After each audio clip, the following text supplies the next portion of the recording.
백석 총회 다 함께 모여서 예배드리니까 시간 되면은 오시면 좋겠어요. 저녁 7시 개혁주의 신학의 5계명 이해 연구, 개혁파 신앙 고백서들을 중심으로 지도교수는 이경진 목사님입니다.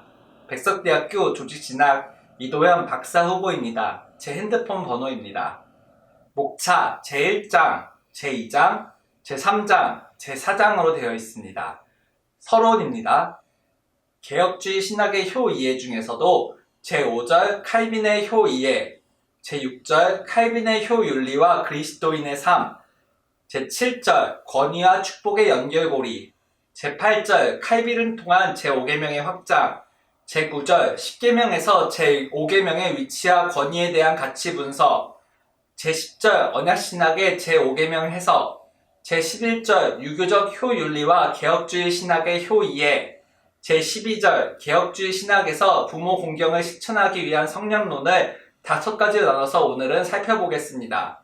제5계명을 순종할 때 성령의 열매인 성화가 이루어짐, 부모 공경이란 언약 속 공동체를 통한 평강의 복, 제5계명을 위한 개혁주의 생명신학, 부모 공경에서 누가복음의 성령에 대한 특수한 견해, 구원을 향한 누가의 성령론을 교회 역사 중 권력 이동의 적용입니다. 개혁주의 신학의 효 이해 제12절 개혁주의 신학에서 부모 공경을 실천하기 위한 성령론. 그때 헤롯 왕이 손을 들어 교회 중 몇 사람을 해하려 하여. 사도행전 12장 1절 말씀. 아멘. 사도 요한의 형 야고보는 헤롯 왕에 의해 죽임을 당하여 예수님의 12사도 중 최초의 순교자가 된다. 요한의 형제 야고보를 칼로 죽이니 12사도 중 가장 먼저 순교한 형과 또한 가장 오래 살아 요한계시록을 쓸 때까지 고난을 지속적으로 받은 사도 요한인 동생은 스승 예수에게 순종한 삶을 보였다. 하나님을 사랑하는 것은 이것이니 그의 계명을 지키는 것이라고 하여 사랑의 표현으로서 순종을 강조하기 때문이다. 이 원리는 부모 자녀 관계에서도 유사하게 적용될 수 있다. 부모에 대한 사랑이 깊을수록 자녀는 부모의 뜻을 헤아린 순종으로 부모 공경을 이해한다. 자연스러운 애정과 선의로 자녀가 부모를 사랑할 때 비로소 권위에 대한 순종이 진심 어린 공경의 행위가 된다. 그리스도는 10계명의 둘째 돌판에 대한 순종을 무엇이든지 남에게 대접을 받고자 하는 대로 너희도 남을 대접하라. 이것이 율법이요 선지자니라 는 황금률을 표현하며 계명들을 잘 깨닫기 위한 몇 가지의 법칙을 제시한다. 둘째 돌판의 계명들은 하나님께 대한 의무는 간접적으로 드러나지만 성령의 인도에 따라 삶으로 드러난 부모 공경은 직접적인 삶의 열매이며 하나님 중심의 신앙적 순종의 근거이다. 부모 공경은 하나님의 축복을 받는 영적 통로이며 언약적 순종이다. 제5계명에서 장수를 보증하는 약속도 단순히 수면 연장이 아니라 하나님의 주관하시는 복된 삶의 완전한 평안을 의미한다. 반데르 캠프는 우수적인 통치가 만사를 인도하지 않는다면 선한 사람들이 환난 속에서 평강을 가지지 못할 것이라고 말한다. 하나님이 효를 통해 자녀에게 베푸시는 축복의 척도로 하나님 통치 안에서 잘되고 복된 장수가 이루어짐을 신학적으로 시사한다. 사랑하는 자여 내 영혼이 잘된 같이 내가 범사에 잘되고 강건하리를 내가 강구하노라 는 언약처럼 제5계명을 순종한다면 장수라는 특별한 약속을 약속하셨기에 큰 축복으로 여겨진다.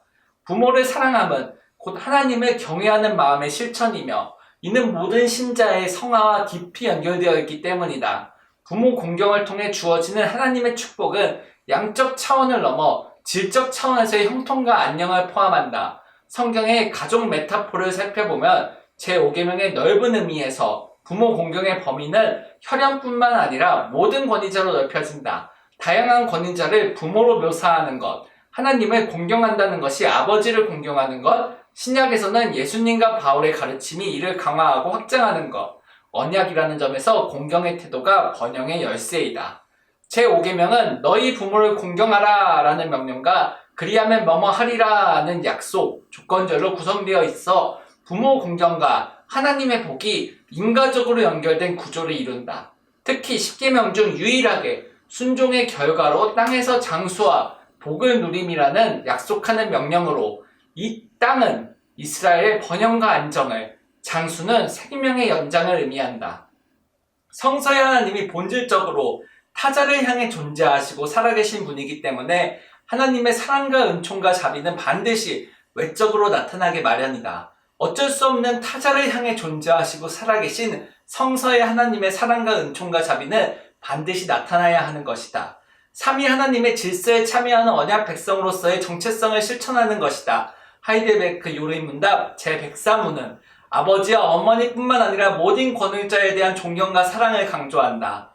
개혁주의 생명신학이 기반으로 하는 웨스트민스터 신앙고백서는 다소 넓은 의미의 아버지와 어머니를 인정하는데 성경 안에서 말하는 가족 메타포는 단순히 문자적인 가족관계를 넘어서 상당히 많은 관계에 포함된다. 묘사된다. 개혁주의 생명신학의 오데솔라가 룻기의 전체 구조에서 조명하는 신학적 주제와 상관성을 가지는 이유는 헤세드와 고엘이 기업을 대신 물어주는 제도이기 때문이며 이는 이웃을 사랑하는 마음을 나타내기 때문이다. 에레미야 35장의 레갑 족속의 사례처럼 환난 속의 상황에서도 조상의 뜻을 따르는 것은 신앙생활 전반에 성숙과 거룩을 이루는 중요한 성품이 된다. 환난의 인내는 연단을 이루는 줄 알라는 말씀처럼 믿음을 연단하여 온전케 되면 예수 그리스도께서 고난과 억압 아래에서도 순종과 침묵으로 인내하셨기 때문이다. 권위자가 불완전한 인간이라는 점을 인정하되 하나님이 그들을 통해 통치하심을 믿고 믿음의 덕, 지식과 절제가 전해진 뒤에 절제의 인내를 가지는 것이다. 교회 안에서의 구성원과 관련하여 학연과 지연에 따라 적어도 암묵적으로 그렇게 결정해서는 안 되는 것이다. 프레임은 비혈연적 권위까지 공경하며 하나님의 경외함을 강조했다. 왜냐하면 신앙에 상응하는 내용과 삶의 방식이 본질적인 신앙 그 자체이기 때문이다. 부모 공경은 하나님의 진리와 권위를 인정하며 성령 충만의 결과이다. 성령 안에서 실천된 부모 공경이 세대 간 신앙 전수와 구속사적 계승의 통로로 강조된다. 누가는 베드로 오순절 설교에 크고 빛나는 주님의 날을 오순절 성령 강림 사건으로 해석하며 이 성령 강림이 마지막 날의 시작임을 분명히 하며 뜻을 확장한다. 70인역 요엘서에서는 이스라엘의 구원과 회복을 암시하는 표현으로 나타난 누가는 이러한 70인역의 표현을 인용하면서 오순절 성령 강림의 뜻을 확장시켰다. 부모를 공경하는 것은 단지 윤리적 규범이 아니라 하나님 나라의 질서에 참여하는 신앙적 실천으로 해석되는 것이다. 존 놀랜드의 해석에 따르면 누가복음에서 부모 공경을 단지 가족 중심이 아닌 하나님 나라 가족 공동체 질서로 편입을 뜻한다는 것이다. 송승희는 복의 견해를 따라 누가복음 3장 22절에서 예수께서 세례를 받으실 때 나타난 비둘기를 은혜, 단순한 은유로 이해할 수 있다고 주장한다. 토프뉴마, 영이라는 표현이 마가복음과 요한복음에서 사용된 반면 오직 누가복음에서만 토프뉴마 뒤에 토하기온이라고 유일하게 덧붙여 토프뉴마 토하기온 거룩한 영으로 사용하기 때문이다. 누가복음 4장 18에서 19절에서 나사렛 회당 설교 시 주의 성령이 내게 임하셨으니 라는 이사야 61장 1절과 2절에 인용한 것도 같은 맥락으로 누가복음만의 특수성이라고 볼 수 있다.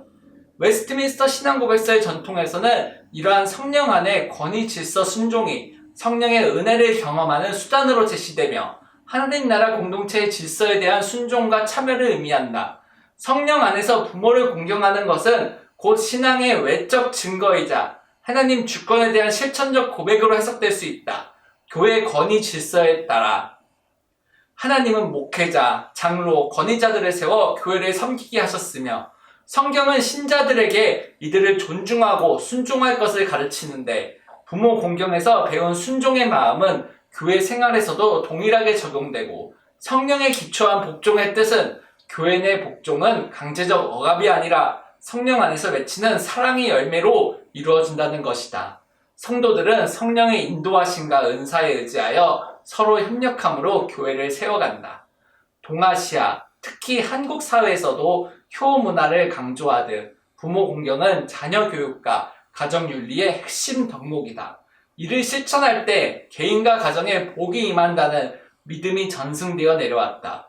부모 공경은 단순한 외적 행위가 아니라 성령께서 우리의 마음을 다스릴 때 가능한 내적 순종이 요구된다. 누가복음 21장 15절에 대해서 송승희는 법정에서 제자들을 돕는 지혜와 구변을 통한 변호를 성령의 임재가 확대 재생산하는 것이라고 주석한다. 놀랜드는 지혜와 구변은 예수 자신이 이 분배자임을 뜻하거나 누가 자신의 자료로부터 따왔기에 의도를 가진 생각이라고 본다.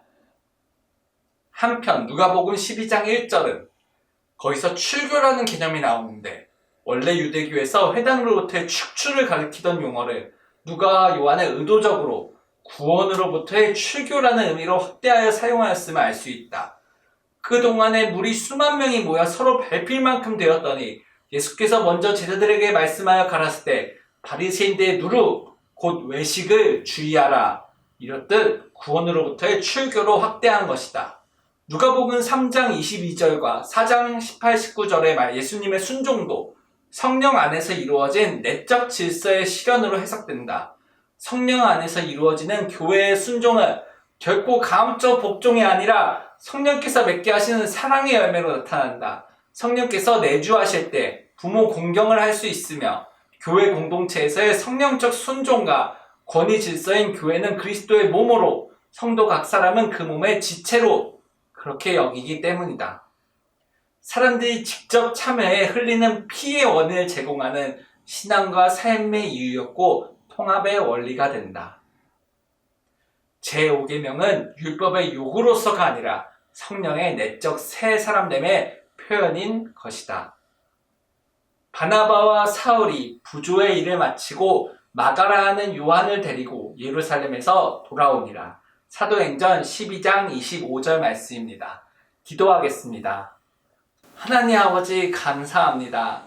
오늘은 천안시 기독교 총연합회에서 백석의 날로 백석총회 호수교회 충남도의 호수교회 이주형 목사님 교회에서 백석인들 250여 명이 다 같이 모여서 천안시를 복음화하기 위해서 복음화 대성회를 열게 되었습니다. 오늘 밤 하나님의 성령의 역사가 우리에게 충만히 임하셔서 주님이 머리 되시고 우리가 몸이 되어 누가복음에서 나오는 토푸뉴마 토하기오 거룩한 영으로 충만하게 하여 주시옵소서. 예수님 이름으로 기도합니다. 아멘. 오늘은 2025년 10월 24일 금요일입니다. 고맙습니다.